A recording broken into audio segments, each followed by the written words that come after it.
Comparison to the most painful accidents in theme parks. Joshua Smurfett, 12 years old, wanted to experience freefall, and he learned what it really meant. Oh, that is not the kid that I saw. I saw a kid die on Twitter from one of these double shot machines. I think he was probably like that old, and he didn't fit in the thing, so they loosened the screw to like make the like harness clamp, and then like halfway down it got loose, and he just fell off and fell to his death, like in front of his whole family. Boy went on the extreme ride drop zone and Oh, this might be people that lived. At a height of 30 meters, suddenly slipped out of his seat, plummeting All right, I don't think he lived on this. head first. Joshua's mother saw her son hit the concrete ride platform with tremendous force. It was a horrific tragedy, but at least he didn't suffer if you believe the pain scale based on scientific research. Falling from a I mean, yeah, he probably didn't feel he just instantly died. height leading to instant death scores just 3 points. Meanwhile, the highest mark. Who the is scoring this? We've watched like a few of these videos now, and every time I'm like, who the is giving falling to your death a 3? And then it's gonna be like, oh, eaten alive by fire ants, 47. What? Who's coming up with that? How am I determined? Like, obviously, yes, some things are drastically different on the pain scale. Like, yeah, being lit on fire isn't as bad as like getting shot. Like some things, it's just like being eaten alive by fire ants or having your nails and your toenails and your fingernails ripped off and then somebody smacking you in the head with a hammer until you die. Like, which one's gonna suck more? I don't know. So how much pain can a place meant for fun really cause? Viewer discretion is advised. June 9th. Would you be able to hold on? Because, like, I want to go to Six Flags again soon. And I haven't been in forever, but thinking about, like, that kid that fell off, like, if my thing went loose, would I be able to just death grip the piss out of that and not die? Because if you stay on the platform, you're not going to die. Because it's going to it's going to slow you down, right? Even if you're not immediately hooked onto it, if you're able to just hold on, you'll slow down with it. I feel like it's how high the thing is what matters. Like if it's like Zumanjaro, which is like the highest one in, or not, I don't know if it's the highest drop in the world, but it's on the highest roller coaster, Kilimanjaro. It'd literally just be like them hooking it up here and you just dropping. That you're probably not gonna be able to like stay on, but like a random carnival one, like that's probably not that bad. Sunday. Around 9 p.m., friends Timothy Benning and William Haithcote were strolling through the park's garden by the fountain pond. It was a hot evening, so Timothy decided to splash his friend with some water. As soon as he touched the water, his body stiffened, and he collapsed in the shallow end. Not understanding what happened, William rushed to help his friend, but immediately fell into the water as well. Minutes later, Kings Island employee Daryl Was there electricity in the water? What the fuck happened? Robertson noticed the two visitors strangely floating in the pond. As soon as he tried to help them, Oh, hell no. Oh my God. Would you? Maybe you wouldn't know. Like, if your friend was going to splash you with water and he went, hey, look, and then touched the water and immediately fell in, I'd probably think he had, like, a stroke. Like, part of me might just jump in rather than, like, think, oh, that water has electricity coursing through it. Stepping into the water, he was struck by a powerful electric shock. Damn, 3 people died. Turned out that a cable powering the fountain pumps was damaged, turning the entire pond into a massive electric trap. Timothy Benning, who fell in first, survived, but Haithcote and Robertson, who rushed to help, died. What? Yo, I'd feel like shit. Yo, dude, the survivor guilt on that must be fucking crazy. You fall in. I mean, it's not really your fault, you know, but you fall in and then the 2 people that try to save you die and you just live anyway. On the pain scale, death by electric shock scores 36 points. However, amusement parks have even scarier dangers in store. On June 2nd, 1997, when 120 teenagers arrived at San Francisco's water park, employees suspected it would be a tough day, but it turned into a nightmare. The high school Somebody died of there being too much pee. Schoolers were having a blast all day celebrating their upcoming graduation. When the administration announced it was time to head back to the buses, dozens of students rushed to the Bonsai Pipeline, a 23-meter-long winding slide with multiple tracks. A lifeguard shouted at them, saying they couldn't all go up at once for safety reasons. At least 33 of them tried to slide down together. The same fucking water slide? And the slide collapsed, sending the students plummeting. Oh, I thought there would have been a jam. They all fell from a height of over 20 meters. 6 students suffered severe. I know it's for safety reasons and everything, but don't you think that slide's built a little bad if 33 people going down that slide makes the entire thing collapse? Like, the water parks I've been to, I feel like if 100 people went on them, everybody would get jammed up and somebody might die. But I don't think the slide's gonna fucking break. And screams after the tragedy. One detail stood out: a girl lying in a pool of blood. Her chest was practically crushed from the impact, and she died just 45 minutes later.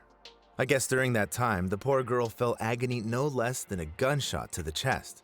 And that's 43 points on the pain scale. A gunshot to the chest is worse than being electrocuted to death.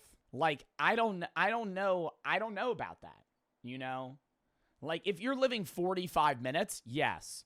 But, like, a gunshot to the chest, most people probably aren't living that long. Yeah.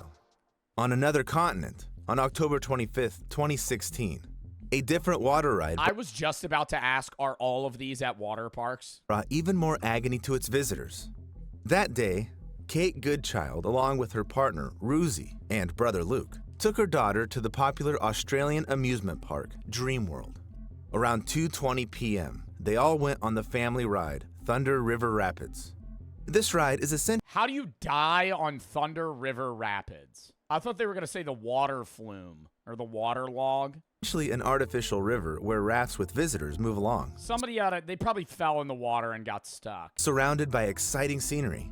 The top speed on this ride is 45 kilometers per hour, and the entire ride lasts less than What type of fucking one is that? Every one of these shits I've been on goes like 4 miles an hour, 28 miles an hour. That thing is cooking. 4 minutes. Kate Goodchild's family, along with another woman and her son, who were in the same raft, were about to finish this short, fun journey when they saw an obstacle ahead. Another empty raft had gotten stuck at the end of the ride, blocking the path. It seemed like nothing bad would happen until Kate and the other woman threw their children out of the raft seconds before it collided with the other one and flipped over. 4 adult passengers were hurt in the collision, but were alive when they fell into the water beneath the Thunder River tracks. Park staff immediately called rescuers, stopped the ride, and started draining the water. While they were trying to drain out the artificial river, the 2 children Bro, all I'm thinking about when this happens to me is if I get out of here, I'm suing the fuck out of this place. I can't wait to get a bag if I don't die here. I can't wait to get a bag if I don't die here. screamed hysterically, watching their mothers slowly die. When the rescuers finally reached But from what? Them being crushed? When the artificial river, the 2 children screamed hysterically, watching their mothers slowly die. When the rescuers finally reached the trapped raft passengers, they could only confirm their deaths. All Wow. 4 adults drowned, scoring All 57 4? Why did they not also jump in the water? points on the pain scale. But if drowning isn't even halfway up the scale, what the heck is worse? On January 3rd, 1984, 48-year-old Dolly Young and her 5 friends visited California's Disneyland. Of course, they didn't miss the Matterhorn bobsleds, a legendary ride of that time. Around 3:30 p.m., all 6 friends took their seats in the bobsleds. Young sat alone. The bobsled sped down 2 tracks that ran parallel for most of the ride. But just a few minutes into the journey, Young, for some unknown reason, couldn't hold on and fell onto the tracks. People riding the parallel tracks saw the frightened woman Oh my god, do they crush her? Oh my god, do they fucking run over her body? trying to stand up when the unthinkable happened. Fuck. Another bobsled came around the corner. The family inside thought there was a dummy on the tracks, yet seconds later, the father screamed at his daughters to close their eyes as their sled ran over Dolly Young. The bobsled got stuck on top of her body, and only then did a special system alert the operator that something had gone terribly wrong. The worker stopped the ride, and when he came to check, What the 17-year-old amusement park worker that's kind of high and and just following, base instructions. Oh, the red light's blinking. Let's go see what's wrong. Fucking not prepared at all. The fucking the college students that are manning this ride that have no fucking professional capability to save somebody if they're dying. He saw a horrifying scene. The bobsled wheels had run over the woman's body, decapitating her. Oh my God! Young passed away almost instantly on the spot. That almost was likely enough to feel pain, scoring 77 points. Yet there's something far worse on this Dude, what the fuck? scale, just as in the history of amusement parks. On September 22nd, 2000, 6-year-old Nicholas and 4-year-old Brandon Zucker Pre-9/11. were the happiest kids in the world because their family was at Disneyland. For the younger boy, a huge Disney fan, it was the best day of That Goofy statue is fucking terrifying. Thank God. Did they I hope they changed what the fuck the Goofy guy looks like. That is like uncanny valley scary. Being a kid standing next to that fucker. his life. The Zuckers spent the entire day having fun in the park, and after 10 p.m., they decided to go on the Roger Rabbit cartoon spin one last time. These were individual yellow taxis designed for 2 passengers that zoomed through the tunnels with vibrant decoration. Dude, it's so weird. I've seen videos of people dying on like crazy roller coasters, but I always assume the people that died on rides were going on insane rides. Like, no part of me was like, oh yeah, some kids died a gruesome death on a Roger Rabbit's fucking kiddie ride. Spinning 360 degrees. But the Zucker brothers didn't want to be separated, so they both sat in the taxi with their mother, while their father and grandmother took the seats in the cab behind them. The kids enjoyed the ride for just a few minutes before disaster struck. When their mother leaned over to pick something up from the bottom of the taxi, Brandon fell out of the cab. Seconds later, his father saw his 4-year-old son pulled under the taxi's wheels. The man immediately rushed to help. He got flipped under the fucking wheels of the car. Yet he couldn't stop the ride or lift the car. His kid just got dragged. Kept moving forward, dragging Brandon for about 3 meters before stopping. His family was in shock, but his father managed to call for help. Although Disneyland claimed the ride operators responded immediately, it was actually park visitors who rushed to help the child. Moreover, the ride staff forbade them from entering the tunnel. Fortunately, police and firefighters arrived quickly and used a jack to free the boy, though he wasn't breathing. Rescuers performed CPR until paramedics took over. Miraculously, doctors managed to restore Brandon's pulse, though he had experienced clinical death, couldn't breathe on his own, and his body started turning blue from lack of oxygen. Brandon went through an ordeal similar to being buried alive, where the body desperately so he lived. needs air but can't inhale due to immense pressure on the chest. Being buried alive scores 90 points on the pain scale. Still, Brandon's suffering didn't end there. He So sustained he was just suffocating. irreversible brain damage and could no longer walk or talk. Despite his and his family's efforts, Brandon passed away at age 13. Yet his tragedy wasn't the only one Disneyland would like to erase from history.